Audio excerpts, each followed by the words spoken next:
tadi saya akan bertanya, are you ready? Lalu kita semua bilang, yes, yes, yes. Saya mau 5.000 orang menjawab pertanyaan, are you ready? Yes, yes, yes. Siap, puji Tuhan. Kita semua siap. Karena tadi nats pembimbing memang menggetarkan hati saya waktu saya baca itu dan saya renungkan itu. Kita akan ke sana. Baik. Sekali lagi saya menyapa Bapak Ibu Saudara, selamat pagi, selamat hari Minggu. Kita sama-sama belajar firman dan kita sekarang masuk pada part yang ketiga dari Be Faithful, dari setia. Part yang ke-1 3 minggu yang lalu, part yang kedua minggu yang lalu, sekarang part yang ketiga. Nah, masih ada part yang keempat karena kemarin 2 hari yang lalu Bapak Rohani chat saya suruh nambahin, jadi 2 minggu lagi giliran saya. Kita akan masuk di part yang keempat. Tuhan mau kita sungguh-sungguh setia. Kita mari perkatakan lagi ayat yang saya setuju dengan WL ini menggetarkan hati saya dan pasti menggetarkan kita semua. Kita perkatakan, kita berdiri, kita hormati firman. Kita perkatakan bersama Matius 24 ayat 46. 1, 2, 3. Berbahagialah hamba yang didapati tuannya melakukan tugasnya itu ketika tuannya itu datang. Puji Tuhan, silakan duduk Bapak Ibu Saudara. Ini part yang ketiga. Minggu lalu kita berbicara tentang part yang kedua. Dan ini adalah nats pembimbingnya minggu lalu. Minggu lalu, barang siapa setia dalam perkara-perkara kecil, ia setia juga dalam perkara-perkara besar. Dan itu kita bahas di komsel kan. Saya masih belum masuk pada inti part yang ketiga. Karena komsel kemarin, murid saya yang ini sharing tentang perkara-perkara kecil. Dan saya bilang, saksikan di sharing hari ini. Bagaimana Evelyn, namanya Evelyn, mari maju Evelyn. Bagaimana Evelyn menerima firman ini dan hidupnya berubah. Supaya masuk TV, saya stop share. Oke, silakan Evelyn pakai mic-nya. Ya.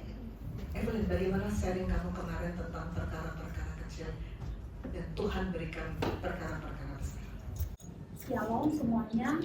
Di sini saya ingin bersaksi untuk pembacaan firman Tuhan nats yang kemarin. Barang siapa setia dalam perkara-perkara kecil, ia setia juga dalam perkara-perkara besar. Jadi ayat ini sangat berarti dalam perjalanan hidup saya. Dulu saya sering berpikir bahwa untuk menyenangkan hati Tuhan itu saya harus melakukan sesuatu yang besar. Tetapi melalui ayat ini, Tuhan mengubah cara pandang saya, di mana cara pandang saya arti kesetiaan dan pertumbuhan iman. Dalam kehidupan sehari-hari, saya juga sering dihadapkan pada beberapa hal yang saya anggap kecil dan sepele, yaitu contohnya seperti bangun pagi, berdoa, membaca firman, mengucap syukur. Dulu saya sering untuk menyepelekan hal-hal itu, bahkan berpikir bahwa itu tidak akan membawa perubahan besar dalam kehidupan saya. Tetapi setelah saya masuk dalam IPD 63 dan saya mengikuti pemuritan bersama Dr. Susan, dan saya telah lahir baru, itu saya belajar tentang kesetiaan dalam hal-hal kecil. Saya mulai merasakan perubahan nyata waktu saya meluangkan waktu setiap pagi, karena setiap pagi itu Dr. Susan memberi kita firman Tuhan setiap pagi. Tuhan juga mengingatkan saya bahwa kesetiaan bukan soal besar kecilnya hal yang saya lakukan, tetapi seberapa tulus saya melakukannya. Kadang kita itu menunggu kesempatan besar untuk melayani atau bersinar, padahal Tuhan ingin kita itu untuk bersinar dari hal-hal kecil yang ada di depan mata kita. Dari pengalaman ini, saya belajar bahwa perubahan besar dalam hidup itu tidak terjadi secara sekaligus, tetapi mulai dari langkah-langkah kecil yang dilakukan dengan konsisten dan setia. Seperti kita menanam benih. Nah, kita menanam benih itu butuh waktu untuk tumbuh. Tapi selama kita terus setia menyiram dan merawatnya, Tuhan akan memberi pertumbuhan. Saya ingin belajar untuk terus setia dalam kehidupan pribadi maupun dalam pelayanan, membaca firman. Dan saya percaya bahwa saat setia dalam hal kecil, Tuhan sedang mempersiapkan yang lebih besar lagi. Kiranya kesaksian ini dapat memberkati dan segala kemuliaan bagi nama Tuhan. Puji Tuhan. Evelyn ini berubah loh. teman-temannya pada bilang sama saya, kami lihat Evelyn berubah. Tadinya dia sangat pendiam. Sharing di komsel pertama dia nggak ada sharing. Tapi dia mulai belajar setia, mulai baca firman tiap hari, dan dia berubah. Dia mulai nari, dia bisa senyum, bisa menyanyikan sambil nari. Saya lihat dari hatinya dia mulai merasakan dia mengerjakan ini untuk Tuhan. Puji Tuhan, beri kemuliaan untuk Tuhan. Silakan beri. Ya, saya akan kembali. Kita sekarang masuk di part yang ketiga. Berbahagialah hamba yang didapati tuannya melakukan tugasnya itu ketika tuannya itu datang. Seperti biasa, untuk memahami teks kita harus belajar konteks. Sekarang kita akan sama-sama baca konteksnya dalam Matius 24, perikop 45-51. Saya akan baca ayat yang ganjil, Bapak Ibu Saudara akan membaca ayat yang genap. Saya mulai dari ayat 45. Siapakah hamba yang setia dan bijaksana yang diangkat oleh tuannya atas orang-orangnya untuk memberikan mereka makanan pada waktunya? Berbahagialah hamba yang didapati tuannya melakukan itu ketika tuannya itu. Aku berkata kepadamu, sesungguhnya tuannya itu akan mengangkat dia menjadi pengawas segala miliknya. Akan tetapi apabila hamba itu jahat dan berkata di dalam hatinya, Tuanku tidak datang-datang. Lalu ia mulai memukul hamba-hamba yang lain dan makan minum bersama dengan pemabuk-pemabuk, maka hamba itu akan datang pada hari yang tidak dan akan membunuh dia dan membuat dia senasib dengan orang-orang munafik. Di sanalah akan terdapat ratapan dan kertakan gigi. Kita akan bedah bersama ayat demi ayat. Saya mulai dari ayat yang 45. Siapakah hamba yang setia dan bijaksana? Kembali kita bertemu dengan kata hamba. Minggu lalu kita juga bicara membaca nats tentang hamba. Sekarang juga tentang hamba. Ini ada slide dari Bapak Rohani tahun 2022.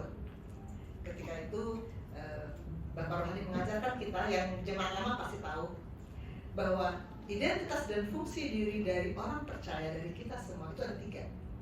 Kita anak, kita murid, kita hamba. Kita tiga-tiganya. Anak, iya. Murid, iya. Hamba, iya. Kita nggak bisa milih, saya mau anak aja, saya mau menjadi hamba. Nggak bisa.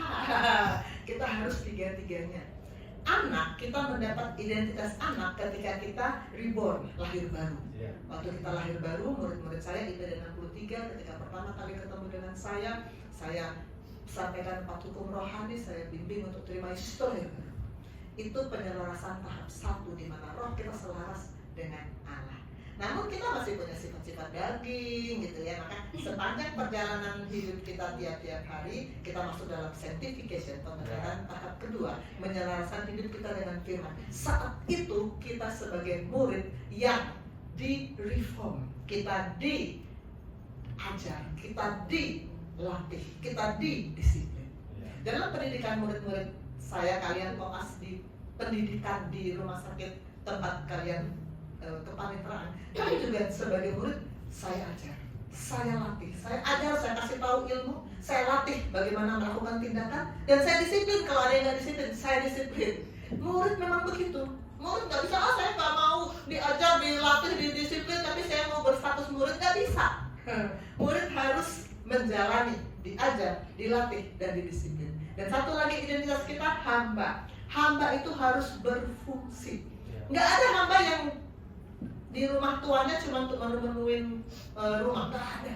Hamba harus berfungsi. Kita harus berfungsi untuk kerajaan surga. Dan kemarin dalam permodulan dengan Pastor Rio, kalian semua mengikuti tentang sudut pandang ya. Sebelumnya posisi, lalu sudut pandang. Untuk bisa berfungsi, posisi dibenerin dulu. Kalau posisi sudah dibenerin, pastikan kita berada pada posisi yang benar, yaitu kita di dalam Dia dan firman-Nya di dalam kita. Baru kita punya sudut pandang yang sama dengan Allah, baru kita bisa berfungsi. Kalau kita hanya status anak itu anak kecil, bayi, anak kecil itu cuma ngerengek-rengek, minta ini minta itu, cuma manja-manja. Anak bayi, anak kecil nggak bisa disuruh jadi hamba yang berfungsi, nggak bisa. Mau diajar masih sangat kecil. tapi kita harus bertumbuh, diajar, dilatih, didisiplin supaya kita bisa berfungsi sebagai hamba. Di sepanjang tahun 2022, tema tahunan kita adalah I am the bond slave of the Lord. Dimulai dari Natal 2021, sepanjang tahun kita belajar bahwa kita sebagai bond slave, kita bukan hamba upahan. Kalau hamba upahan seperti driver kita, seperti asisten rumah tangga kita, itu kan bisa kapan nggak betah, bisa aja keluar, bisa aja pindah cari tuan yang lain.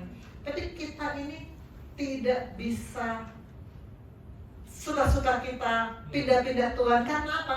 Karena kita telah dibeli dengan harga lunas. Kita ini milik Allah, sudah dibeli dengan harga lunas. 1 Korintus 6 ayat 20, sebab kamu telah dibeli dan harganya telah lunas dibayar. Dengan apa? Kita dibeli dengan darah Kristus, yang kita nggak bisa tebus dengan apapun, nggak bisa diberikan cuma-cuma kepada kita karena kita nggak bisa beli. Kita bukan milik kita sendiri, kita bukan slave of the Lord.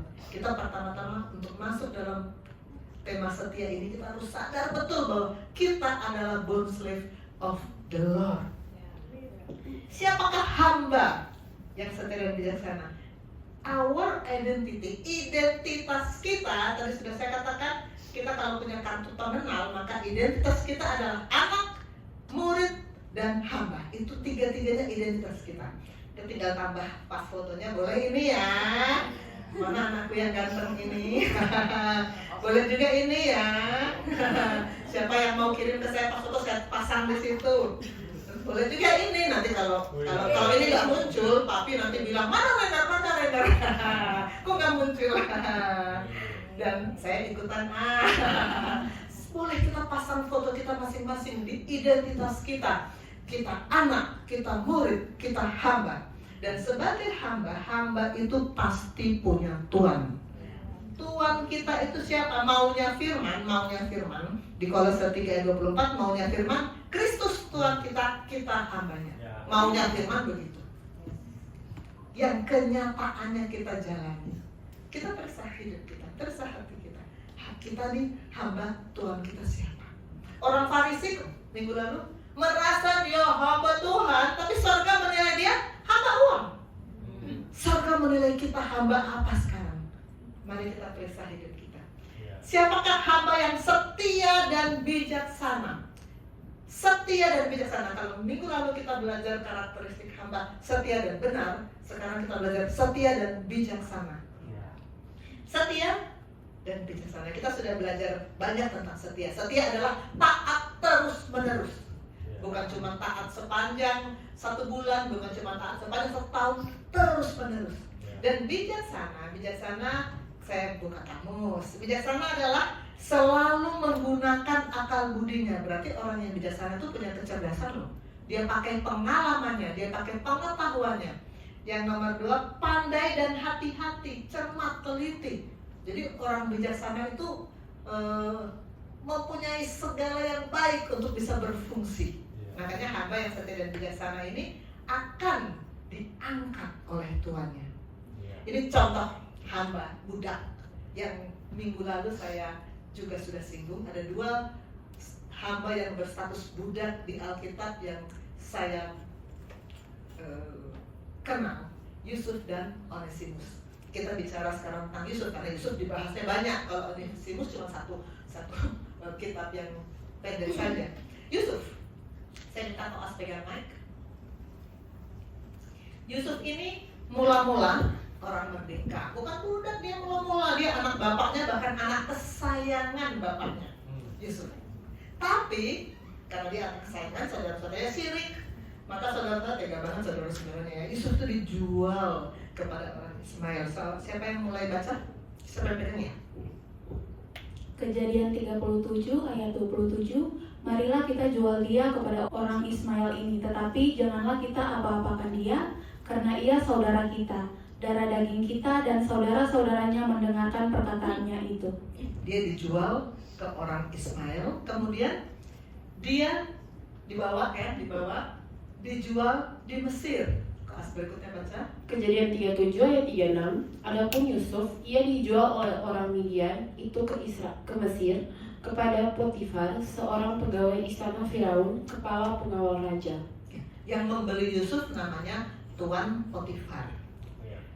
Dia dibeli oleh Potifar, dan dia karena dia punya sifat setia dan bijaksana. Kan tadi ayatnya berarti siapakah hamba yang setia dan bijaksana? Yusuf setia dan bijaksana, maka dia diangkat jadi orang kepercayaan Potifar. Kelas berikutnya baca. Kejadian 36 ayat yang ke-6, 39 ayat yang ke-6, segala miliknya diserahkannya pada kekuasaan Yusuf, dan dengan bantuan Yusuf ia tidak usah lagi mengatur apapun selain dari makanannya sendiri, atau adapun Yusuf itu manis sikapnya dan elok parasnya. Yusuf manis dan elok, tapi yang bikin dia dikasih kepercayaan bukan manis dan eloknya ya, tapi dia setia dan bijaksana. Karena dia setia dan bijaksana, dia diangkat jadi orang kepercayaan. Tapi cerita Yusuf gak berhenti sampai di situ. Dia lalu difitnah, dia dipenjara. Berikutnya silakan baca. Kejadian 39 ayat 22. Sebab itu kepala penjara mempercayakan semua tahanan dalam penjara itu kepada Yusuf, dan segala pekerjaan yang harus dilakukan di situ dialah yang mengurusnya. Di penjara pun Yusuf jadi orang kepercayaan karena dia setia dan bijaksana. Setia dan bijaksana. Lalu cerita terus bergulir. Yusuf akhirnya karena dia bisa mengartikan mimpi Firaun, dia diangkat jadi penguasa Mesir. Baca berikutnya, Ella. Kejadian 41 ayat 43. Lalu Firaun menyuruh menaikkan Yusuf dan mengerepannya yang kedua, dan berserulah orang di hadapan Yusuf, hormat. Demikianlah Yusuf dilantik oleh Firaun menjadi kuasa atas seluruh tanah Mesir. Tadinya Yusuf budak, begitu ekstrim nasibnya menjadi penguasa orang kedua di Mesir karena dia setia dan bijaksana. Semua itu tentu saja karena dia terus melekat dengan Tuhan. Amin. Kita pastikan kita termasuk hamba yang setia dan bijaksana. Siapakah hamba yang setia dan bijaksana yang diangkat oleh tuannya menjadi orang-orangnya untuk atas orang-orangnya untuk memberikan mereka makanan? Tuannya mengangkat hamba yang pilihan, setia dan bijaksana dipilih. Tuannya mengangkat hamba yang dipilih untuk memberi makanan. Kita dikasih tugas untuk memberi makanan kepada orang-orang di sekitar kita. Ingat waktu Tuhan Yesus mengajar, dia dari pagi sampai sore orang banyak mengikuti dia mengajar. Lalu sudah mulai malam, murid-muridnya bilang gini, Tuhan suruh mereka pulang, mereka lapar, suruh pulang. Karena di sini kan di tempat ini nggak ada pasar. Terus Tuhan bilang apa? Tapi Yesus berkata kepada mereka, tidak perlu mereka pergi, kamu harus memberi mereka makan.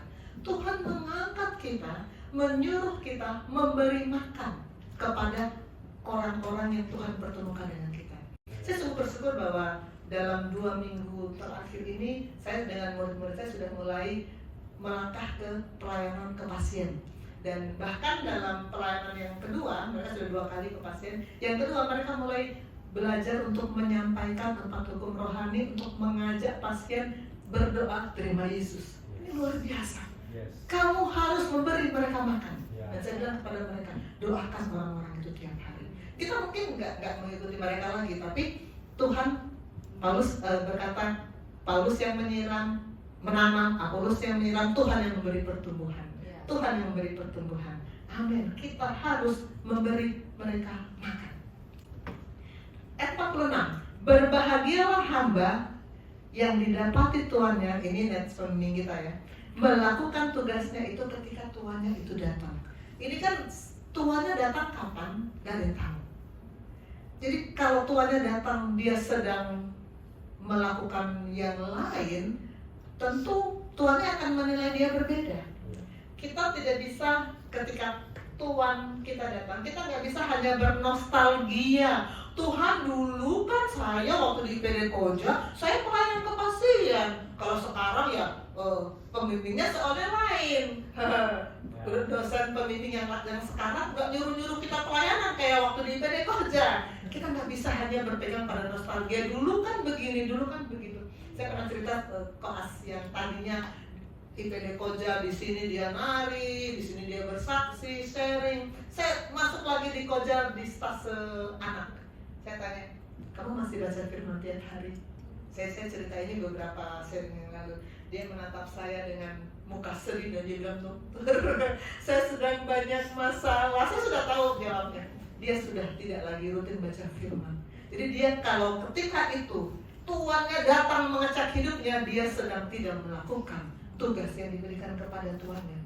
Pasien, kalau saya datang pelayanan pasien, seringkali pasien itu kalau saya ajak baca firman, dia pasien bilang gini, dokter, dulu saya majelis loh dokter, dulu saya pemain musik di gereja dokter, dulu saya penyanyi gereja dokter, dulu semua bicara soal nostalgia masa lalu. Sekarang apakah ibu baca firman tiap hari? Ya sudah tidak dokter, saya kan sekarang pasien, saya sekarang mikirin penyakit saya aja nggak sembuh-sembuh. Tuhan mau ketika tuannya datang, ketika dia melihat hidup kita, ketika dia mengevaluasi hidup kita, kita sedang melakukan apa yang Tuhan suruh. Kalau tidak, kita tidak dinilai setia oleh surga. Surga menilai kita setia atau tidak tergantung dari saat ini kita sedang apa. Ini siapa yang di kantornya punya anak buah? Mbak Noni, Pak Mika, Bu Ika, Bu Elsia apalagi, manajer kita pasti punya. Bagaimana kalau Bu Elsia ketika masuk kantor lihat anak buahnya lagi begitu, langsung senggol. Itu siapa? Orang baru. Belum tahu ya di kantor ini bahaya kita budayanya bagaimana. Bagaimana kalau ketika Tuhan, ini bos bisa datang kapan aja kan? Kapan aja bos bisa lewat di meja kita kan? Tuhan bisa mengevaluasi kita kapan saja. Kita sedang mengerjakan apapun pekerjaan atau kehidupan rutin kita sehari-hari, dari kita makan, dari kita bekerja, dari kita bercengkrama dengan keluarga, apapun yang kita lakukan sepanjang hari, Tuhan bisa mengevaluasi kita kapan saja. Dan kalau ketika Tuhan evaluasi kita, dia mendapatkan kita tidak melakukan, maka nanti kita akan lihat ayatnya. Mahasiswa dievaluasi bukan hanya saat sedang skripsi loh. Ada yang namanya ujian akhir semester, UAS tiap semester ujian. Bahkan ada ujian tengah semester. Anak-anak saya lagi ribet nih mengatur jadwal pelayanan di Bali di akhir tahun, karena begitu tahun baru besoknya UAS. Bagaimana nih mama? UAS, kita mau ke Bali pelayanan. Kita mesti atur bagaimana supaya kita kembali sebelum dengan bisa persiapan UAS. Ujian bisa datang kapan saja. Tuhan bisa evaluasi kita kapan saja. Ingat slide ini, jemaat yang mula-mula, jemaat yang pertama, mula-mula terima Roh Kudus kan, lalu ada pertumbuhan jemaat di tahun 33 Masehi perkirakan ya, itu terjadinya turunannya Roh Kudus. Di tahun 90 Masehi Tuhan mengevaluasi hidup mereka. Ada 7 jemaat ketika itu di Asia Kecil, dan Tuhan memberi evaluasi mereka melalui wahyu kepada Yohanes. Kalau kita baca Wahyu 2 dan 3, pasal 2 dan pasal 3, ini evaluasi Tuhan untuk 7 jemaat ini. Efesus, ini sudah saya sampaikan di Setia part 1. Efesus dikasih gelar Loveless Church, Smyrna dikasih gelar Persecuted Church, Pergamus dikasih gelar Compromising Church, Tiatira dikasih gelar Corrupt Church, Sardis dikasih, Sardis juga gelarnya Dead Church, Philadelphia Faithful Church, Laodikia Lukewarm Church. Kita kalau dievaluasi oleh Tuhan hari ini, kita dapat gelar apa? Ini IPD 63, sekarang mereka ada di sini. Sekarang tanggal 19 Oktober 2025, sekarang mereka ada di sini. Setahun lagi, 19 Oktober 2026, nggak tahu. Mereka juga mungkin nggak tahu stase di mana, hidupnya bagaimana, apakah tetap baca firman tiap hari, apakah tetap tertanam Karena kesetiaan itu perlu bukti. Kesetiaan itu diuji oleh waktu. Kita akan lihat apakah saat Tuhan bisa mengevaluasi kita kapan saja. Kita akan lihat masuk dalam penilaian yang mana kalian nanti. Pastikan kalian tetap setia. Berbahagialah hamba yang didapati tuannya melakukan tugasnya itu ketika tuannya itu datang. Sesungguhnya kalau kita termasuk hamba yang didapati melakukan tugas, maka ayat 47 berkata, tuannya akan mengangkat dia menjadi pengawas segala miliknya. Tuhan akan mengangkat dia. Mengangkat. Kelas berikutnya baca ini. Ulangan 28 ayat 13. Tuhan akan mengangkat engkau menjadi kepala dan bukan menjadi ekor. Engkau akan tetap naik dan bukan turun. Apabila engkau mendengarkan perintah Tuhan Allahmu yang kusampaikan pada hari ini, kau lakukan dengan setia. Ya, kalimat kata paling terakhir apa? Setia. Lakukan dengan setia, Tuhan akan angkat. Kemarin dalam permohonan dengan Pastor Yo cerita tentang roda. Manusia di orang-orang dunia berkata hidup ini seperti roda berputar, sebentar di atas, sebentar di bawah. Itu pemahaman orang dunia. Orang dunia sangat percaya, oh kadang kita naik, kadang kita turun. Tapi Firman berkata kamu akan tetap naik dan bukan turun kalau kita melakukan dengan setia. Jangan mau hidup naik turun, jangan mau seperti roda kegilas nanti pas di bawah. Kita mau dari kemuliaan satu kepada kemuliaan yang lain kalau kita terus setia. Amin. Tuannya datang melihat hamba itu setia, dia akan diangkat menjadi pengawas. Menjadi pengawas, minimal naik pangkat jadi supervisor gitu ya, jadi pengawas ya. Yusuf diangkat jadi pengawas. Mula-mula dia dibeli oleh Potifar jadi hamba Potifar, diangkat jadi pengawas di rumah Potifar. Lalu dia di penjara, jadi kesayangan kepala penjara, diangkat jadi pengawas oleh kepala penjara. Karena dia setia dan bijaksana, dia diangkat. Tuhan angkat dia, bahkan lebih tinggi lagi kemudian Tuhan angkat dia menjadi orang kedua di Mesir. Kalau kita setia dan bijaksana. Tapi ayat 48, apabila hamba itu jahat dan berkata dengan hatinya, saya melingkari kata jahat dan kata hati. Ternyata jahat itu dimulai dari hati. Orang bisa bilang gini, aku kan cuma ngomong, cuma mikir, cuma dalam hati kok, tapi perbuatan kan enggak. Sorga menilai dari hati. Hamba itu jahat, hati itu adalah yang selalu dinilai oleh Tuhan. Tetap Tuhan mau taruh firman itu hati. Jadi kalau hatinya penuh kejahatan, Tuhan nggak bisa taruh firman. Dimulai dari hati. Hati berkata, Tuanku tidak datang-datang. Hati berkata, Tuanku tidak datang-datang. Maka kelakuan melakukan, ia mulai memukul hamba-hamba yang lain. Kalau hati sudah mulai jahat, kelakuan juga tinggal tunggu waktu akan ikut jahat. Dia mulai memukul dan dia makan minum bersama dengan pemabuk-pemabuk. Firman berkata dalam Efesus 5:18, jangan kamu mabuk oleh anggur, karena anggur menimbulkan hawa nafsu, tapi hendaklah kamu penuh dengan roh. Jadi kalau kita mulai mabuk-mabuk, itu kebalikannya dari penuh dengan roh. Jadi kalau kita mau penuh dengan roh, jangan sekali-kali kita hidup bermabuk-mabuk. Ayat 40, maka Tuhan hamba itu datang pada hari yang tidak disangkakannya, pada saat yang tidak diketahuinya. Lihat dalam timetable, nggak ada jadwal Tuhannya datang. Karena kalian waktu masuk IPD Koja saya kasih timetable kan, saya kasih timeline kan. Kalian sudah tahu kapan saja ujian, sudah tahu kapan saya mengevaluasi, kalian sudah tahu ada jadwalnya. Itu saya kasih jadwal kapan ujian.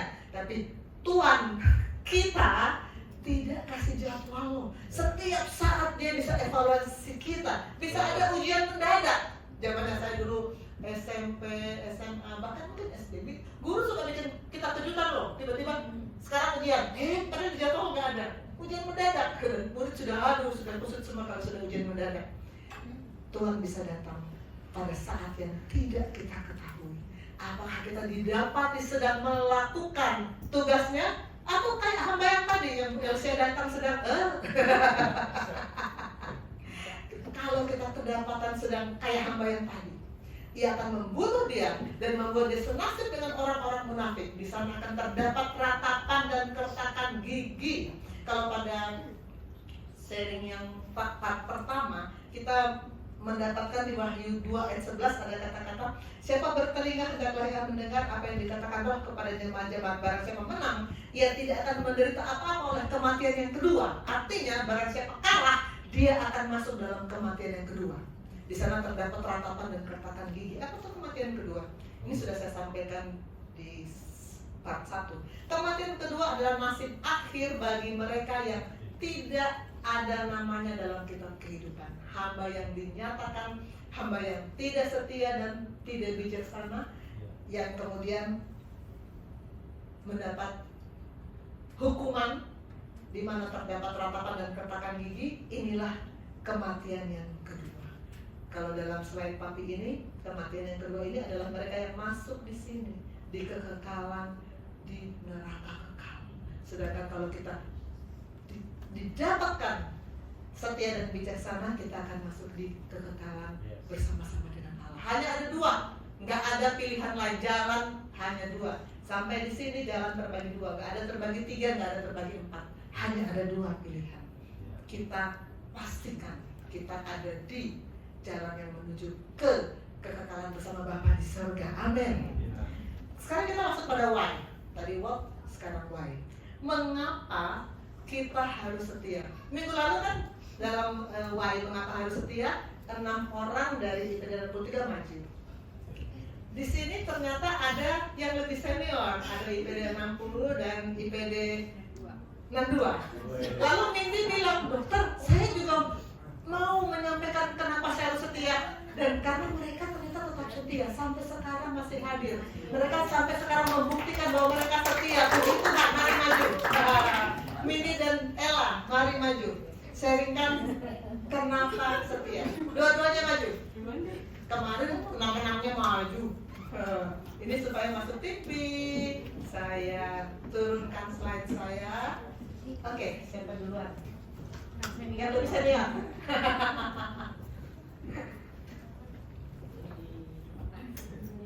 Oke, shalom semuanya, Bapak Ibu saudara-saudari. Ya, jadi kemarin di Komsel saya juga ikut mengumpulkan PR. Kenapa saya harus setia? Karena Pastor Jerry pernah di Komsel sampaikan ke kita semua bahwa coba masing-masing dari kita semua itu refleksikan diri kenapa kita harus setia. Dan saya punya 3 jawaban kenapa saya harus setia. Yang pertama, kenapa saya harus setia? Karena saya sadari tanpa Tuhan di dunia saya tidak bisa apa-apa. Saya sadar akan identitas saya bahwa penebusan Tuhan ke kita itu mahal. Itu yang pertama. Lalu yang kedua, saya sadari juga seperti yang tadi disampaikan oleh Dr. Susan, Bapak Gembala juga sering sampaikan ke kita bahwa kita harus sadar identitas kita. Kita sebagai anak, kita sebagai murid, kita sebagai hambanya Tuhan juga. Ketika kita sadari akan identitas itu, maka Tuhan akan berbicara kepada kita. Karena Tuhan itu akan berbicara kepada hamba, kepada orang-orang yang cuma miliknya saja. Kalau misalkan kita tidak sadar akan identitas kita, ya berarti kita tidak akan tahu pikiran, perasaan, kemudian juga kehendak, bahkan visi Tuhan dalam kehidupan pribadi kita. Itu yang kedua. Kemudian yang ketiga, yang saya sadari kenapa saya harus setia, karena menurut saya panggilan pertama dan tertinggi sebenarnya dalam kehidupan ini hanya Tuhan segalanya yang kita butuhkan. Maka dari itu kita harus bersekutu dengan Tuhan. Itu yang kita perlu, membangun hubungan intim dengan Tuhan. Kenapa kita harus bersekutu? Bersekutu bukan untuk memperoleh sesuatu, bukan. Tapi yang Tuhan perlu itu adalah kita membangun hubungan intim dengan Tuhan. Kita datang duduk bersama-sama dengan Dia, supaya ketika Tuhan mau berbicara, saya itu dengar. Saya dengar dan saya juga siap melakukannya. Karena bukan saya saja yang membutuhkan Tuhan, tapi Tuhan juga membutuhkan saya. Untuk apa? Untuk bekerja bagi Tuhan, supaya saya juga bisa menggenapi amanat-amanat yang Tuhan sampaikan. Itu menurut saya yang saya refleksikan. Puji Tuhan, dengan kesaksian sharing dari Mindy, kenapa dia yakin bahwa dia memang harus tetap setia. Sekarang kita lanjut ke Ella. Ella juga sama dengan Mindy, sudah meninggalkan IPD Koja tapi tetap setia. Kenapa harus tetap setia? Silakan Ella. Halo, shalom semuanya. Jadi hari ini Ella izin sharing tentang khotbah minggu lalu ya, part yang kedua tentang setia. Jadi minggu lalu dokter sempat bilang ke kita, tanya sebelah kananmu apakah sudah setia sama siapa. Jadi sebelah kiri Ella kebetulan adalah Nova, jadi Nova tanya sama Ella, sudah setia sama siapa? Jawabannya adalah sama Tuhan. Jawaban tersebut muncul satu pertanyaan baru dari dokter Susan, apa buktinya? Jadi kalau kita bilang kita setia sama A atau B, itu harus ada buktinya. Minggu lalu itu nats pembimbingnya berasal dari Lukas 16 ayat yang ke-10, yaitu barang siapa setia kepada perkara-perkara kecil, ia akan setia kepada perkara-perkara besar. Kalau misal beberapa minggu lalu juga Ella punya satu pergumulan yang akhirnya muncul satu pertanyaan, apakah Ella ini sebenarnya setia atau tidak. Karena itu khotbah minggu lalu Ella renungkan sepanjang minggu ini dan mendapat jawaban bahwa kita dibilang setia itu bukan dari perkara-perkara yang besar, tapi dari perkara-perkara yang kecil. Contohnya kita bilang kalau kita setia, apa buktinya? Kita ke gereja setiap hari Minggu. Belum tentu penuh setiap hari Minggu kita selalu ke gereja, kadang ada yang bolong-bolongnya. Nah itu berarti bukan setia, tapi kesetiaan kita itu diuji dari hal-hal kecil. Contohnya ketika kita berdoa meminta sesuatu sama Tuhan, tapi belum dijawab sama Tuhan, entah waktunya belum pas, atau apa yang kita minta itu masih keinginan daging kita yang belum sejalan sama pemikiran Tuhan. Itu contoh pertama. Contoh yang kedua, misalnya kita nolong orang, tapi orangnya mungkin gak balas kita dengan jawaban terima kasih. Itu nanti muncul satu pertanyaan, kita masih mau setia atau tidak? Ketika doa kita tidak dijawab Tuhan, ketika kita nolong orang tapi orangnya gak terima kasih, apakah kita masih mau setia sama Tuhan? Apakah kita masih mau tolong orang? Itu setia akan dinilai dari hal-hal kecil seperti itu. Sehingga dari minggu lalu Ella itu mendapatkan dua pembelajaran penting dari poin setia. Yang pertama, setia itu adalah taat terus menerus. Jadi bukan hari ini taat, besok tidak taat, hari ini taat, besok tidak taat. Yang namanya setia adalah taat terus menerus. Yang kedua, setia itu adalah sifat dasar dari Allah. Pastor Jerry pernah ajarkan kalau kita mau lihat orang ini sungguh-sungguh atau tidak, lihat saya dari kehidupan aslinya. Karena kalau orang yang tinggal di dalam Tuhan, maka sifatnya itu akan cerminan dengan sifat Tuhan. Jadi kalau misalnya orang ini sudah tinggal di dalam Tuhan, maka dia akan setia, karena sifat dasar dari Allah itu adalah setia. Jadi itu jawaban untuk pertanyaannya, apa buktinya. Sekian, semoga sharing yang Ella bawakan kali ini boleh memberkati saudara-saudara semuanya. Puji Tuhan, kita sudah silakan duduk. Kita sudah meninggalkan why, topik why. What sudah, why sudah, sekarang kita masuk dalam how. Bagaimana agar setia sampai akhir? How? Setia atau kesetiaan hanya bisa berlanjut sampai akhir jika ada 7 poin yang mau saya sampaikan. Dan 7 poin ini tidak saya habiskan di sesi ini karena masih ada 2 minggu lagi. Be faithful part yang keempat. Ada 7 poin yang kita mau bahas untuk how. Yang pertama, kasih jangan sampai membeku. Kasih tidak boleh membeku. Yang kedua, kita harus percaya kepada Tuhan. Percaya dengan cara yang Tuhan inginkan, bukan sekedar percaya. Ketiga, kita harus selalu ada di dalam persekutuan. Dan yang keempat, kita harus siap berkorban. Berkorban dengan berkorban ternyata beda ya, nanti kita akan lihat. Kelima, kita harus saling menghargai. Keenam, kita harus jujur. Ketujuh, kita harus memegang janji. Nah, saya akan pada Be Faithful part yang ketiga ini, saya akan membicarakan yang 4, 5, 6, 7. 4, 5, 6, 7. Sedangkan poin 1, 2, 3 itu 2 minggu lagi di part yang keempat. Kenapa nggak dibalik? Itu ada alasannya. Ya, kita sekarang 4, 5, 6, 7. Kita mulai dari yang keempat. Siap berkurban. Siap berkurban. Kita ayatnya saya ambil dari Ibrani 13 ayat 15 sampai 16. Sebab itu marilah kita oleh Dia senantiasa mempersembahkan korban syukur kepada Allah, yaitu ucapan bibir yang memuliakan namanya. Dan jangan kamu lupa berbuat baik dan memberi bantuan, sebab korban-korban yang demikianlah yang berkenan kepada Allah. Di ayat 15 dikatakan, mari kita mempersembahkan korban syukur kepada Allah. korban kepada Allah, ditujukan kepada Allah, yaitu ucapan bibir yang memuliakan namanya. Coba kita perhatikan ucapan bibir kita sepanjang hari ini. Berapa persen yang memuliakan Tuhan? Berapa persen yang ngomong gak karu-karuan? Allah mau kita selalu mempersembahkan senantiasa. Perhatikan kata-kata senantiasa.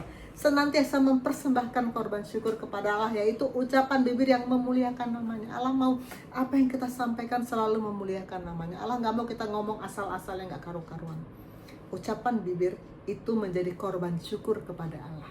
Jadi di ayat 15 ini, berkorban, lebih tepatnya berkurban, itu ditujukan kepada Allah. Sedangkan di ayat 16, dan jangan kamu lupa berbuat baik dan memberi bantuan, sebab korban-korban yang demikianlah yang berkenan kepada Allah.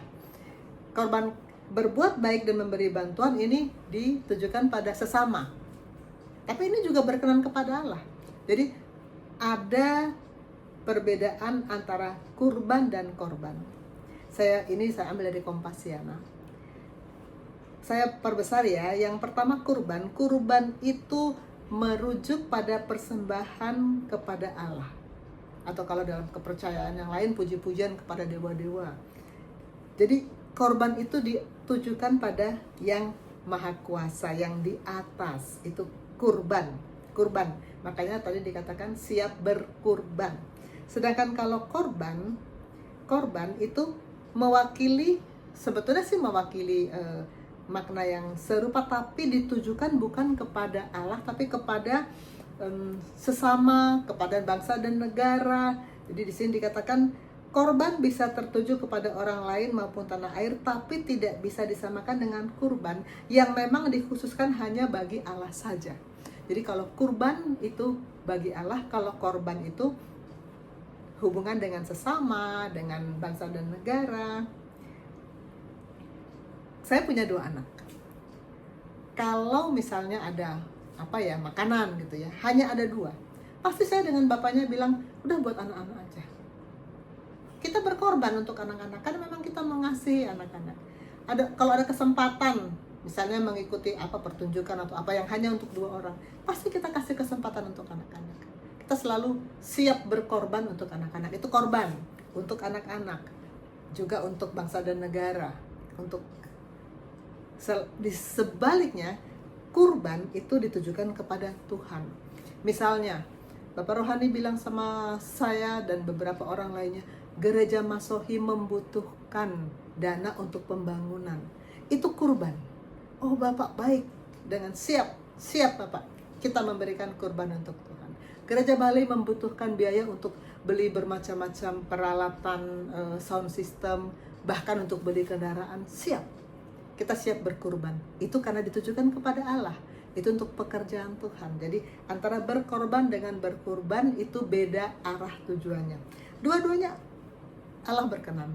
Tapi tentu saja yang berhubungan dengan setia, yang membuat kita setia adalah kerelaan kita, kesiapan kita untuk selalu berkurban. Bagian yang keempat, berkurban, siap berkurban. Mari kita introspeksi hidup kita. Apakah kita siap berkurban untuk kepentingan sorga? 5. Saling menghargai. Roma 2 ayat 10. Hendaklah kamu saling mengasihi sebagai saudara dan saling mendahului dalam memberi hormat. Mengasihi sebagai saudara. Sebagai saudara itu adalah kualitas kasih yang diinginkan sorga. Saudara memang punya arti penting bagi kita. Ini saya bersaudara, kami ber7 orang. Saya nomor 2. Ini urutan dari senior ke junior, walaupun sama-sama sudah senior, sama-sama sudah tua. Yang paling senior yang sebelah, yang kakak saya nomor 2, baru ke bawah adik-adik saya. Saya menyayangi, mengasihi dan sangat mengasihi mereka, karena mereka anak dari orang tua saya. Jadi kalau misalnya adik saya bilang, anakku butuh beli keyboard, harganya mahal, kami nggak sanggup beli, dengan sukacita tanpa tanpa bu, saya berikan. Karena saya mengasihi mereka sebagai saudara anak orang tua saya. Adik saya satu lagi bilang, anakku butuh laptop. Tabungan kami nggak cukup untuk beli laptop untuk anak. Saya langsung bilang, saya siap membantu. Saya mengasihi saudara-saudara saya yang sekandung karena mereka adalah anak dari orang tua saya. Saya siap membantu. Ini adalah kualitas kasih yang khusus yang kita berikan kepada saudara. Sorga menginginkan kita mengasihi sebagai saudara sesama jemaat Tuhan. Mengasihi sebagai saudara.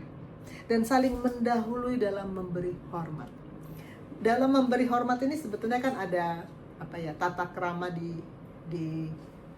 negara kita. Yang junior memberi hormat pada yang senior, mendahului memberi hormat. Tidak lazim kalau yang senior duluan menegur yang junior, nggak lazim. Apalagi di kedokteran, di medis itu antara senior junior tuh sangat terasa nuansanya. Karena junior harus hormat sama senior. Karena senior itu selalu menang di pengalaman. Mungkin junior sekolah lebih tinggi, mungkin. Tapi pengalaman senior pasti menang. Kalau senior tidak bagi pengalamannya, junior akan kesulitan untuk bisa menghadapi kasus-kasus yang serupa. Jadi junior selalu menghormati senior karena menang di pengalaman. Jadi di bidang medis, antara junior senior tuh mutlak junior harus sopan, sowan sama seniornya, harus lebih mendahului dalam memberi hormat. Dulu saya sebelum direposisi di gereja ini, saya termasuk yang sangat sensitif kalau melihat ketidaksopanan junior. Kita langsung omongin dan kita langsung kerjain itu junior. Masih junior aja udah gak sopan, gimana nanti kalau jadi senior ya. Tapi sejak saya direposisi di gereja ini, saya tidak mementingkan lagi junior senior. Kalau saya masuk di rumah sakit tempat saya bekerja, berjalan sepanjang koridor, saya selalu siapapun yang saya temui saya sapa duluan. Cleaning service, security, sesama dokter walaupun dia lebih muda dari saya selalu berusaha sapa duluan. Saya tidak seperti umumnya, tidak seperti dulu yang junior harus nyapa senior dulu dong gitu. Tidak lagi, karena firman berkata kita harus saling menghargai. Mari kita mulai menghargai sesama kita tanpa memegang teguh senioritas seperti selama ini. Mari kita saling mengasihi sebagai saudara dan saling mendahului dalam memberi hormat. Yang keenam, jujur. Amsal 12 ayat 22 berkata, orang yang dusta bibirnya adalah kekejian bagi Tuhan, tapi orang yang berlaku setia dikenannya. Ada lawan kata dari dusta bibirnya dengan berlaku setia. Jadi orang yang bibirnya penuh dusta itu adalah orang yang tidak setia. Orang yang jujur adalah orang yang setia. Dan memang kita melihat bahwa orang yang jujur itu setia. Firman Tuhan berkata, ini saya sering kutip kepada murid-murid, kepada anak-anak saya. Saya seringkali mencerewetin mereka dengan Matius 5 ayat 37 ini. Jika ya, hendaklah kamu katakan ya. Jika tidak, hendaklah kamu katakan tidak. Apa yang lebih daripada itu berasal dari si jahat. Ya. Karena banyak orang berpikir, begitu aja. Bilang ya atau bilang tidak asal aja, nggak dipikir lagi. Biar cepet beres. Biar dia diem, iyain aja semuanya. Padahal sebetulnya enggak. Kita harus lebih sungguh-sungguh untuk kejujuran ini. Saya memang dari sejak saya muda, memang saya menghargai kejujuran. Mama saya pernah menilai kami bertujuh. Mama saya bilang gini, untuk masalah kejujuran, Susan ini mama nilai paling jujur dari kalian semua. Anak-anak sih pasti ada saja lah pernah tanpa direncanakan menjawab orang tuanya bohong-bohong dikit. Ada saja lah. Tapi saya selalu berusaha untuk tidak bohong. Saya selalu berusaha untuk tidak melakukan ketidakjujuran. Ada satu tes yang namanya MMPI, yang karyawan mungkin pernah mengalami, siapa yang sudah masuk jadi karyawan pernah mengalami tes MMPI.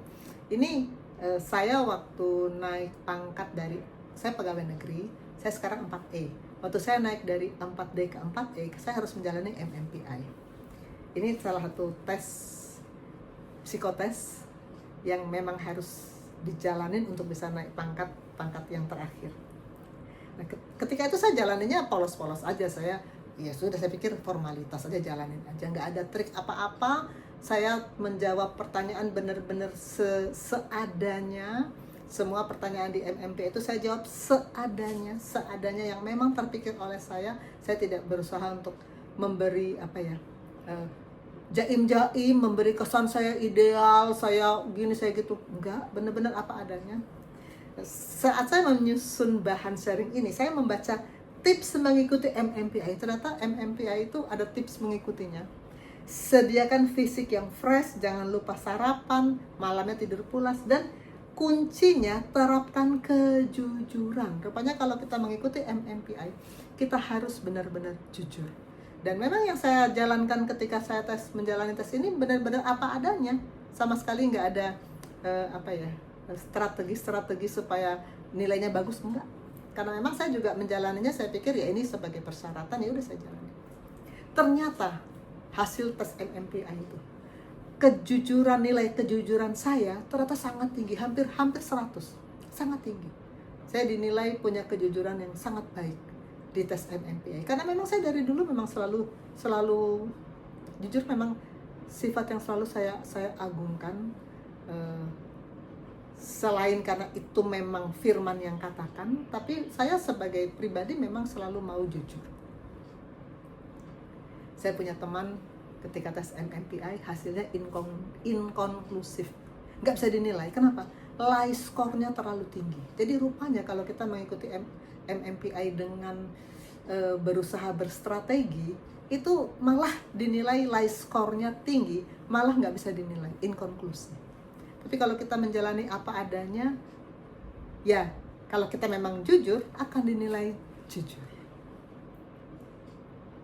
Mari kita mengintrospeksi diri.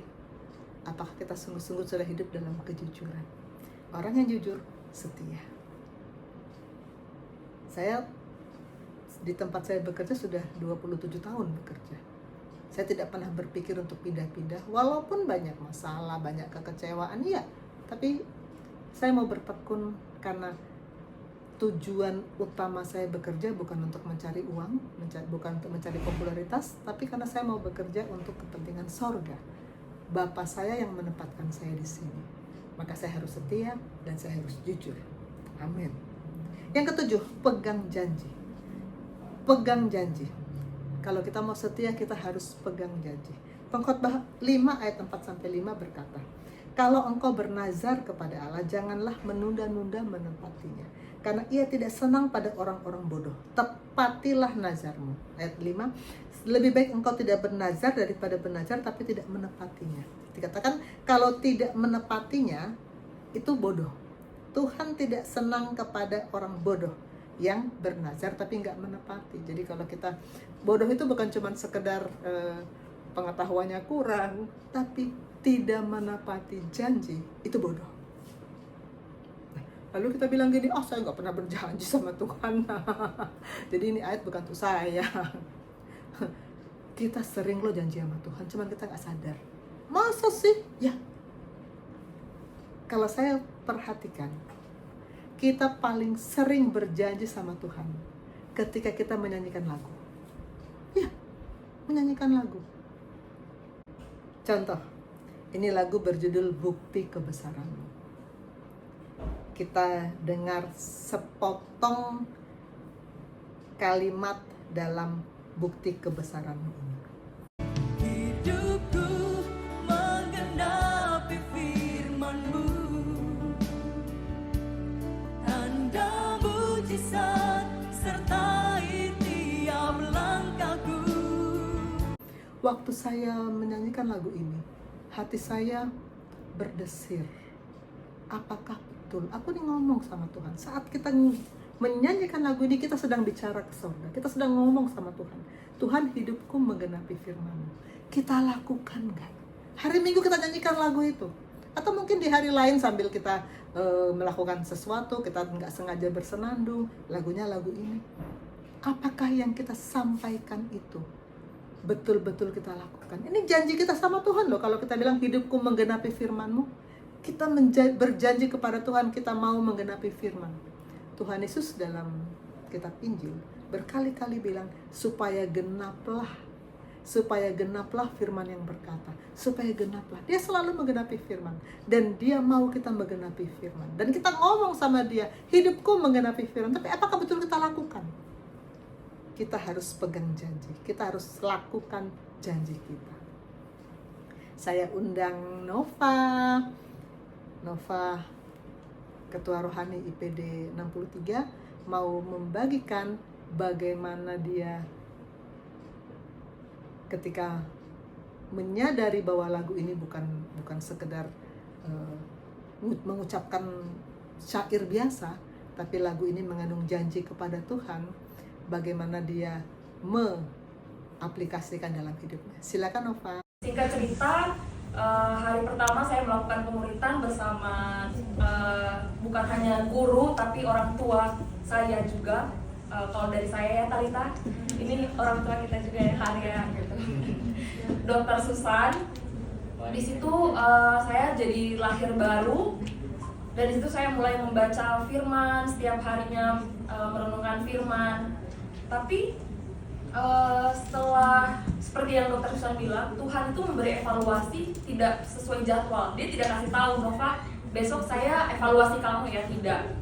Dan tiba-tiba di tanggal 2 Oktober waktu itu bersama Pastor Jerry kami ada ibadah di RSUD Koja. Di situ Pastor Jerry ada kalimat yang menurut saya itu belum terjadi dalam hidup saya. Pembaca firman dan pelaku firman. Nah, di sini saya mulai merenungkan diri. Oh, ini Tuhan kasih evaluasi nih. Saya selama ini baru menjadi pembaca firman, belum menjadi pelaku firman. Seperti itu. Nah, setelah itu seolah Tuhan merencanakannya, ada teman saya yang sedang memiliki masalah dan dia tanya lah ke saya seperti itu. Dan setelah itu saya berusaha memberikan solusi, tapi di situ saya ditentang. Dia bilang, Nova ini karena semenjak masuk IPD Koja, soal inilah, itulah gitu. Terus pas di komsel saya tanyakan lagi, yang dijawab oleh Pastor Felix pada saat itu. Pastor Felix bilang itu kamu hanya saya tanya, Pastor, ini saya gagal nggak ya jadi pelaku firman pada saat itu? Maksud saya kan saya hanya mau membantu, mau menyarankan seperti itu. Tapi di situ Pastor Felix menjawab itu hanyalah sebuah kebingungan. Nah, tidak saya tanya lebih lanjut, saya coba cari jawabannya sendiri. Sampai kami mendapat permodulan. Memang Tuhan itu baik sekali ya. Dia selalu memberikan evaluasi tidak sesuai jadwal tapi benar-benar terjadi. Kami dapat permodulan dari Pastor Rio di situ tentang posisi yang mulia itu berkaitan dengan fungsi. Nah, itu berkaitan lagi dengan yang Pastor Jerry jelaskan pada saat itu, pembaca firman dan pelaku firman. Nah, kalau kamu sudah di reposisi, tentunya kamu akan berfungsi, akan dipakai oleh Tuhan seperti itu. Nah, tapi di situ saya masih ragu untuk menjadi pelaku firman. Aduh, kenapa ya ada rasa ragu seperti ini? Terus saya tanyakan lagi ke Pastor Rio, beliau menjawab, dia memberikan ayat Yohanes 15 ayat 7 ya waktu itu. Jikalau kamu tinggal di dalam aku dan firmanku tinggal di dalam kamu, mintalah apa saja yang kamu kehendaki dan kamu akan menerimanya. Nah, di situ saya berpikir, selama ini saya mencoba menegur teman saya, tapi itu karena kemauan saya, bukan karena visi Kristus.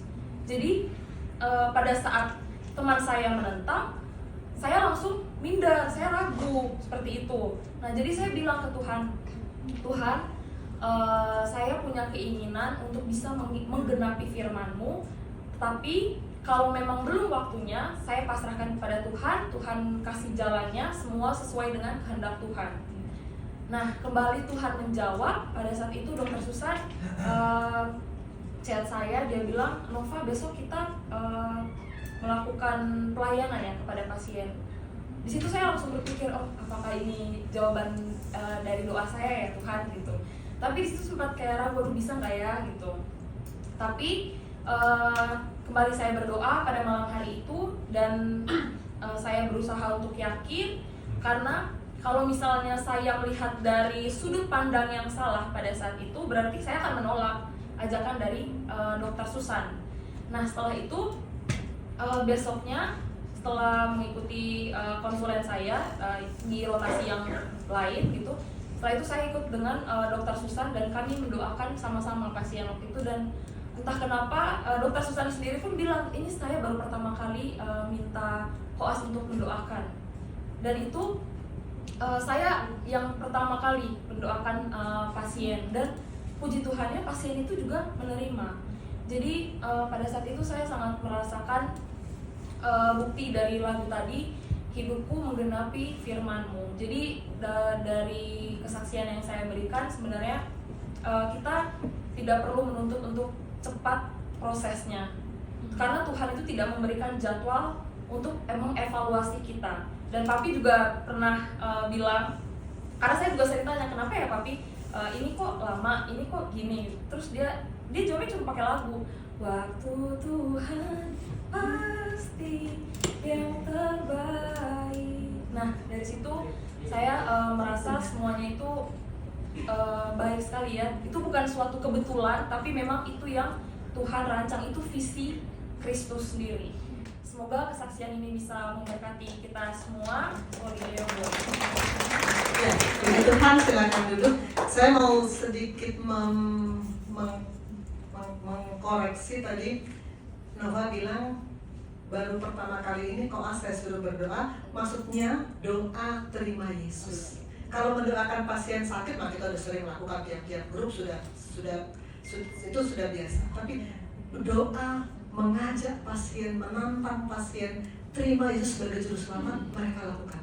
Itu memang baru pertama kali. Biasanya kan selalu kalau sudah masuk pada tantangan terima Yesus, itu saya yang ambil alih.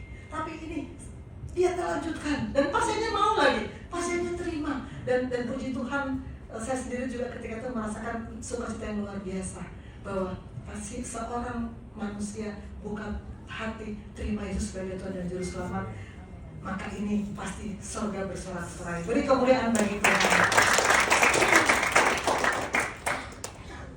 Kapan saja kita janji kepada Tuhan dan kita tapi nggak jelas kita lakukan atau tidak.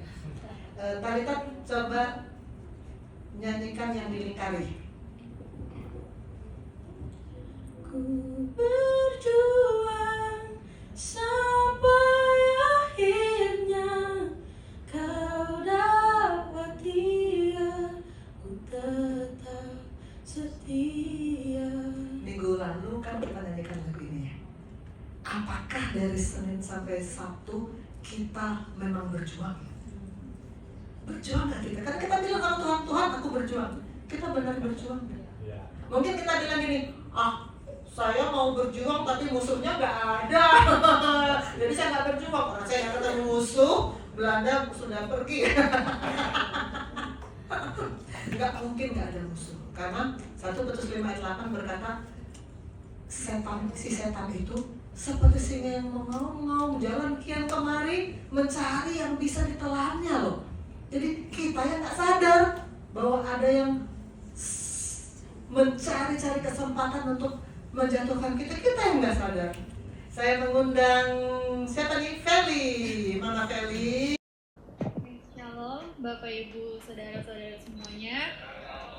Sebelumnya perkenalkan aku Feli. Pada kesempatan kali ini aku mau sedikit bagi kesaksian tentang apa sih sebenarnya tantangan terbesar yang aku hadapin akhir-akhir ini.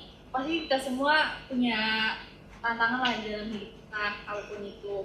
Kalau misalnya dari saya sendiri, selama dalam fase IPD ini saya merasa kalau tantangan yang saya hadapin ini yang mungkin besar dan kayak lumayan cukup baru gitu buat saya adalah ketika melakukan pelayanan. Nah sebenarnya kalau kita flashback dari awal, menurut saya ini merupakan tantangan yang besar karena sebelumnya sebenarnya waktu itu kan sempat ada masa-masa pandemi kan. Nah situ semua gereja kan online. Kebetulan setelah pandemi selesai kita mulai gereja offline lagi. Dari situ saya setelah akhir pandemi itu mulai ngambil pelayanan waktu itu di gereja. Waktu itu kenapa saya bisa ngambil pelayanan karena sempat ditawarin waktu itu ada bagian posisi di sini yang kosong, kamu mau nggak kalau join gitu. Nah pada saat itu mungkin karena saya juga rame-rame sama teman-teman, jadi waktu itu ya oke, aku mau gitu. Jadinya pada saat itu saya sempat melayani, tapi setelah saya laluin hari-hari, ternyata yang saya lakukan itu pelayanan yang on off gitu. Jadi saya sempat udah berhenti sekitar 7 bulan sebelum koas ini karena alasannya itu karena saya kurang bisa ngatur waktu antara koas dengan pelayanan. Apalagi kalau ada kayak kegiatan di hari Minggu itu kan kadang suka buat susah gitu ngatur waktunya, susah juga untuk datang bergereja. Nah kemudian setelah itu masuk IPD Koja, di sini waktu minggu pertama sempat ada pemulitan dengan Susan, pemulitan perorangan. Dan di situ sempat ditanya di sesi akhir sama Dokter Susan, ada yang mau ditanyain atau enggak? Nah di situ aku langsung bilang kalau dokter sebenarnya saya ada satu pergumulan dok. Sebenarnya saya masih pengen banget untuk melayani, tapi gimana sih soal komitmen itu? Soalnya saya agak susah tentang komitmen itu. Gimana sih dok caranya? Sebenarnya saya masih pengen gitu. Nah terus waktu itu Dokter Susan jawab, kalau misalnya soal pelayanan itu, pelayanan yang bisa dikatakan diterima oleh surga adalah ketika pelayanan itu digerakkan oleh firman Allah. Jadi pelayanan itu jangan sekedar kamu tuh cuma pelayanan, tapi harus digerakkan oleh firman Allah. Nah untuk itu kamu harus bertumbuh, dari iman kamu sendiri itu harus bertumbuh. Nah kalau misalnya sekarang ini kamu masih menjadi bayi rohani, gimana bisa kamu mendapatkan pelayanan yang digerakkan oleh firman Allah itu? Kamu harus bertumbuh dulu imannya. Nah mulai dari sejak itu saya mulai tanamin diri dengan firman-firman Tuhan. Dan saya merasa kalau misalnya masuk ke IPD Koja ini sebenarnya juga salah satu rencana Allah. Seperti yang kalau misalnya kita lihat di Roma 8 ayat 28, kita tahu sekarang bahwa Allah turut bekerja dalam segala sesuatu untuk mendatangkan kebaikan bagi mereka yang mengasihi Dia, yaitu bagi mereka yang terpanggil sesuai dengan rencana Allah. Jadi setelah saya baca lagi ayat ini, saya mengartikan bahwa kalau ayat ini tuh sebenarnya Tuhan berkata kalau Tuhan itu membuat rencana loh buat saya, dan rencana itu ternyata untuk kembali melayani lagi di rumah Tuhan.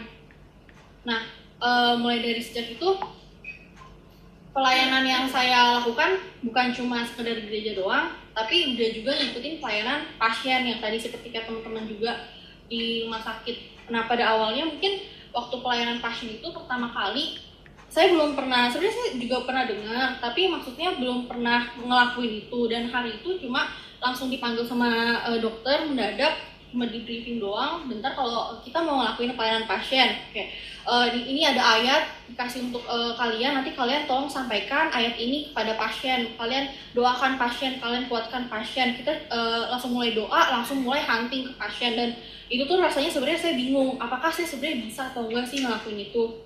Karena itu kan juga cukup baru ya buat saya.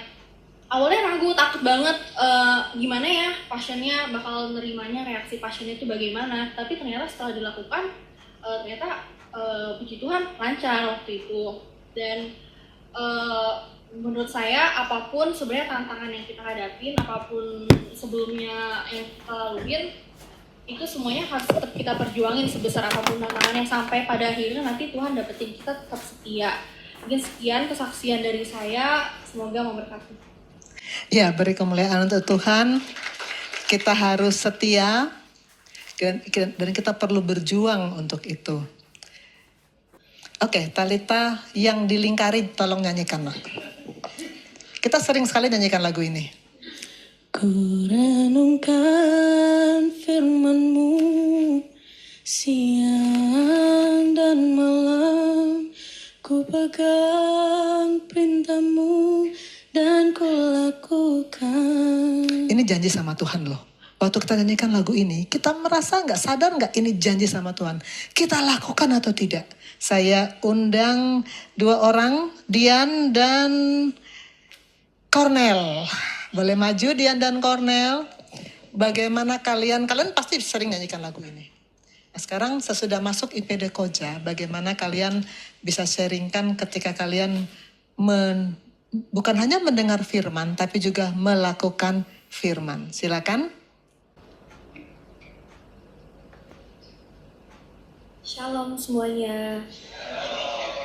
Perkenalkan, nama saya Dian. Di sini saya ingin sharing sebelumnya. Jadi sebenarnya saya adalah tipikal orang yang penakut, gugupan kalau ngomong, apalagi di depan umum kayak gini. Di sini saya takut untuk salah ngomong. Saya takut untuk ngomongnya belibet. Jadi saya kadang memilih untuk diam daripada berbicara. Nah, di sini saya ingin berbagi firman Tuhan. Kebetulan saya dalam bulan ini saya sedang membaca tentang kisah para rasul.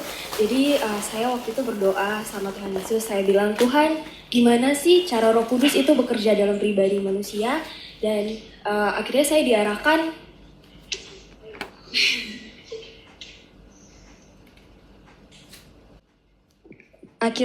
diarahkan untuk membaca kitab para rasul. Nah, mohon maaf jika saya salah. Jadi untuk latar belakang kisah para rasul itu setelah kenaikan Tuhan Yesus, pencurahan Roh Kudus itu terjadi dan perjuangan rasul-rasul yang mau dipimpin oleh Roh Kudus untuk memberitakan tentang Injil keselamatan.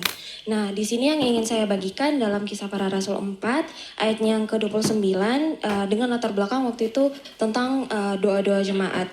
Di sini dikatakan, dan sekarang ya Tuhan, lihatlah bagaimana mereka mengancam kami dan berikanlah kepada hamba-hambamu ini keberanian untuk memberitakan firman Tuhan.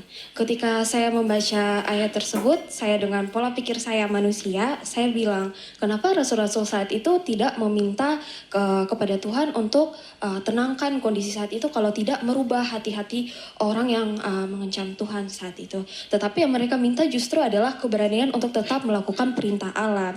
Dan akhirnya saya berdoa, saya minta ke Tuhan, Tuhan Yesus, aku mau punya keberanian seperti jemaat-jemaat ini. Aku mau mempunyai keberanian untuk tetap melakukan perintah-Mu bukan berdasarkan yang aku mau. Dan 2-3 hari setelah saya doakan hal tersebut, tiba-tiba ada pelayanan dari gereja yang datang ke RS. Kebetulan kami dibagi menjadi 2 tim. Jadi yang tim kedua itu selain kita mendoakan pasien, kita juga memberitakan firman. Jujur saat itu saya ditunjuk sebagai orang pertama untuk memberitakan firman saat itu dan mendoakan pasien setelah diberikan contoh oleh Dr. Susan saat itu.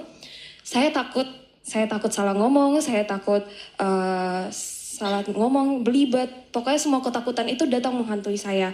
Dan ketika jalan ke pasien untuk mendoakan, tangan kaki saya itu sudah gemetar, napas saya udah terengah-engah, tapi karena saking terlalu gugupnya. Dan di situ saya bilang, Roh Kudus, aku nggak bisa apa-apa. Aku tahu Roh Kudus tetap bekerja di dalam diri aku. Aku minta tolong Roh Kudus untuk terus bekerja. Dan puji Tuhannya bisa, walaupun awalnya gagap-gagap. Nah, saya mungkin bukan seperti Nova yang langsung sadar saat itu. Saya tuh orangnya memang agak nge-lag dan pulang dari situ saya diarahkan untuk buka kembali renungan yang kamu tulis 2-3 hari yang lalu. Dan di situ saya tulis kisah para rasul 4 ayat yang ke-29. Di situ saya langsung bilang, Tuhan tuh ajaib sekali. Tuhan tuh betul-betul sangat wow dengan hal yang sebenarnya tidak pernah saya pikirkan. Saya tidak tahu bahwa itu untuk melatih keberanian saya di situ. Dan Tuhan berikan saya kesempatan bukan satu kali, tapi Tuhan berikan saya kesempatan 2 kali untuk memberikan saya keberanian, menguji keberanian saya di situ. Dan saya percaya kalau ketika kita mau untuk menjadi saluran berkatnya Tuhan akan selalu menuntun kita.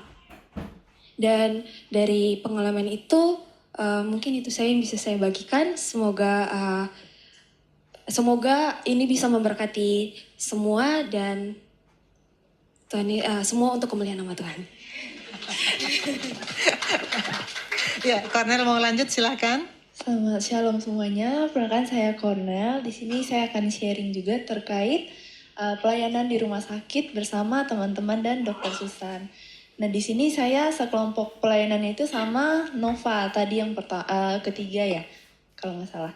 Oke, baik. Terus sebelumnya saya akan memperkenalkan diri dulu dengan saya sebagai orang yang kalau ditanya, kamu berdoa nggak? Ya, saya berdoa. Kalau kamu dibaca firman nggak? Saya baca firman.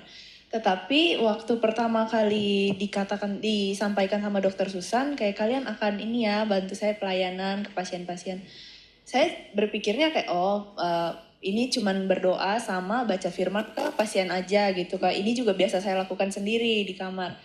Tapi waktu saya sampai ke pasiennya dan saya berdoa untuk pasiennya, mengajak pasien untuk percaya sama Tuhan, terus membacakan firman untuk pasiennya, juga menjabarkan beberapa untuk isi-isi dari firman tersebut, saya merasa kok saya ini ya puas gitu. Saya merasa ada kepuasan tersendiri. Terus saya juga merasa bahwa dalam hati saya itu muncul sukacita yang saya tidak bisa jelaskan, karena sukacita itu beda dengan sukacita yang saya dapatkan dari keseharian saya. Kayak misalkan saya nilai tinggi nih, saya seneng. Nah itu sukacitanya beda dengan yang saya rasakan setelah melakukan pelayanan kepada pasien tersebut. Dan dari sini semenjak masuk IPD Koja ini, bersamaan dengan pelayanan yang saya lakukan itu, saya merasa bahwa firman Tuhan yang selama ini saya baca ternyata betul-betul bekerja di dalam diri saya, bahkan membantu saya untuk melakukan pelayanan kepada pasien tersebut. Dan kemarin juga di permodulan sangat menyentuh hati saya karena Pastor Rio bilang seperti ini, bahwa kita itu bisa baca firman, semua orang itu bisa baca firman, tetapi tidak semua orang bisa mengaplikasikan firman itu ke dalam kehidupan sehari-hari, dan jika tidak maka firman itu tidak berpengaruh dalam hidup kita. Sedangkan saya setelah masuk IPD Koja, saya merasa firman itu sudah lumayan berpengaruh di dalam hidup saya, termasuk untuk pelayanan kemarin. Sangat berkesan untuk saya. Ya, puji Tuhan, beri kemuliaan bagi Tuhan. Talita coba dinyanyikan yang dilingkari kuning nak. Ku lepas semua hakku untuk mengenal kehendaknya di hidupku. Kita pasti pernah nyanyiin lagu ini. Waktu saya nyanyikan lagu ini, saya merinding sendiri. Benar nggak sih saya melepas hak saya untuk bisa mengenal kehendak Tuhan? Karena kalau kita masih memakai identitas kita yang asli, kita susah tahu kehendak Tuhan. Saya pernah cerita di sini, tapi mungkin sudah agak lama. Saya pernah mau ketemu seorang murid di Zoom, janji jam 19. Selama ini, kalau guru janji dengan murid, sebelum guru datang murid sudah ada. Selama ini selalu begitu. Belum pernah saya bertemu dengan saya masuk, murid belum ada. Ini terjadi. Murid belum ada. Saya tunggu 5 menit, 10 menit, sampai 15 menit. Murid belum ada juga. Dalam hati saya bergumul gini. Kalau saya pakai identitas saya sebagai guru, habis tuh anak. Saya tinggal telepon aja kampus. Anak-anak di kampus, staf di kampus itu juga dulu mantan koas saya kok. Mereka pasti menghargai saya. Saya aduin aja tuh anak. Habis, gampang sekali menjatuhkan murid. Tapi kalau saya lakukan itu, pelayanan malam itu nggak terjadi. Saya bilang, saya lepaskan hak saya sebagai guru. Saya pakai identitas saya sebagai hamba. Hamba itu nggak punya hak. Sadari saudara, hamba itu tidak punya hak. Saya bilang, saya hamba. Saya telepon murid saya itu. Dan akhirnya murid itu muncul. Dan puji Tuhan, malam itu terjadi pertobatan dari murid itu. Dan dia sungguh-sungguh hidup direposisi oleh Tuhan. Sekarang sih dia di Riau, jadi dia tidak bisa join dengan kita, tapi dia mengalami perubahan yang luar biasa. Kalau kita melepas hak kita, kita memakai identitas kita sebagai hamba, kita bisa berbuat banyak untuk kerajaan sorga. Saya panggil yang terakhir Ambon Manise. Ya, bagaimana pengalaman kamu melepas hak? Silahkan. Shalom semuanya, nama saya Febriolai. Di sini saya akan bersaksi tentang hak saya. Oke, Oke, mungkin beberapa orang mengenal aku tuh orangnya gampang emosi sama mudah marah. Mungkin karena aku Ambon. Mindy? Dan suka banget balas perbuatan jahat. Kayak orang berbuat jahat ke kita. Suka banget tuh aku balas dulunya. Tapi Dulu. semenjak masuk IPD Koja, diajarin sama dokter Susan. Itu bukan hakmu untuk balas semua itu. Itu hak Tuhan. Jadi benar-benar diajarkan sama dokter buat gak usah balas perbuatan orang. Itu hak Tuhan. Seperti ayat yang dikasih sama dokter, ayat Alkitab dalam Matius 5 ayat 44. Tetapi aku berkata kepadamu, kasihilah musuhmu dan berdoalah bagi mereka yang menganiaya kamu. Ada juga di Ibrani 10 ayat 30. Sebab kita mengenal dia yang berkata, pembalasan adalah hakku, akulah yang akan menuntut pembalasan dan lagi Tuhan akan menghakimi umatnya. Jadi udah tertulis ya dalam 2 ayat ini kalau itu bukan hak kita untuk balas semua perbuatan jahat orang ke kita. Itu hak Tuhan. Mungkin itu saja yang bisa saya sampaikan. Kiranya kesaksian ini dapat memberkati dan segala kemuliaan bagi nama Tuhan. Saya undang semua koas maju ke depan, termasuk koas abadi. Talita tuh koas abadi. Pastor kesayangan saya boleh membantu. Mereka mau menyanyikan satu lagu untuk Tuhan. Ku tetap setia.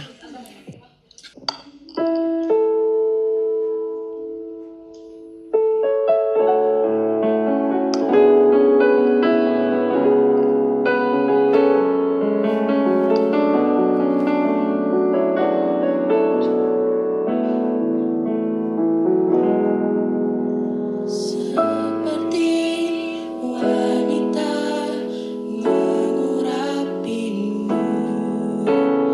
menangis di bawah kakimu. Demikian hidupku mau mengasihimu. Yesus, Engkau baik bagiku.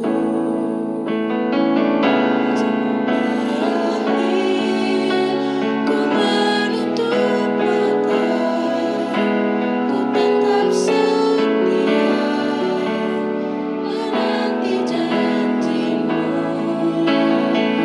sampai bulan mahkota kehidupanku. Ku tetap setia, ku melayanimu. Sebelum kita lanjut, sebelum saya mengajak jemaat untuk sama-sama menyanyikan lagu ini, saya mau masuk pada kesimpulan untuk Be Faithful part yang ketiga ini. Pertama, kita harus sebagai hamba harus setia dan bijaksana. Kedua, kita harus melakukan tugas saat Tuhan kita datang. Ketiga, kita harus siap berkurban. Keempat, kita harus saling menghargai. Kelima, kita harus jujur.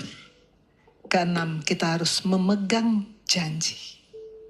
Mari jemaat yang mau memegang janji, yang mau katakan ku tetap setia, mari bangun. Kita bangkit berdiri, kita menyanyikan ku tetap setia.